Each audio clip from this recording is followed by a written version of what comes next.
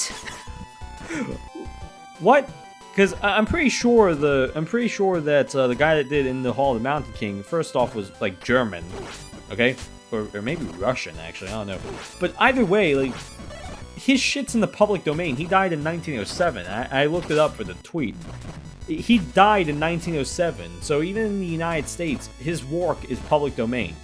Because I think the like current copyright laws, the starting year was like 1920 or something. I don't remember, man. U.S. copyright law is the worst fucking shit, man. But yeah, that's all. The whole point I'm making here on this weird tangent is that's why I make my own music for my videos. On top of that, I also like making music. But also on top of that, that's why I think the efforts of Ludwig and Jay Schlatt are really good and noble efforts of just having a public domain. Use this music type of library. Because you just need that. You honestly need that on YouTube with just how stupid copyright is. Because like you have people that will use Nintendo music for some reason. And I mean, let's not forget that Nintendo historically basically just copyright claimed and took the ad revenue of any money that so much as dared to mention Nintendo. That was, I mean, that's hyperbole, don't sue me, Nintendo, but yeah, that was pretty much the YouTube landscape for a while, where you couldn't have a gameplay video of, like, Mario without Nintendo claiming it. And I'm not even talking about a new one, I'm talking about, like, the 1985 Super Mario Brothers. So, yeah, hey, this might have given you a little bit of insight into some of the like comments I'll make in some of my videos. I just thought about that because I've been on the YouTube platform for I think over a decade now, actually. Yeah, actually over a decade now. So I have kept tabs on everything that pretty much happens on this. Yeah, so I remember things, man. I remember stuff when it comes to this platform. Because I kind of give a shit about stuff on here. I've been making videos and putting them onto YouTube for like 10 years. Absolute Problem itself is definitely not 10 years old. I think it's 4 years old right now. Actually, it actually turns 5 years old. The channel itself, I think, in January. That's weird because I've only really been doing YouTube videos for 3 years. But yeah, I've been on this platform for a while. Probably younger than I should have been, but that's just a trait with, I guess, my generation. So, yeah, I think that's everything. I'm glad I was able to use about the past 20 minutes to just rant about certain things that have been on my mind. Yeah, as I'm talking, by the way, I'm looking at my Premiere thing, or my Media Encoder thing, and it says that it has 17 minutes left, so I guess I'll be staying up for the next hour while I wait for that, and then I review the video, and hopefully I can just upload that to YouTube. Yeah, that would be nice. Again, if you guys haven't, if for some reason someone watching this has gotten this far in this video and hasn't seen the video I'm talking about, go check that out. The end screen should probably be up now. Go watch that. Go check out my other videos. Subscribe, all that kind of stuff, because I guess I have to push that. All right, yeah, all right, that should be the end of the video.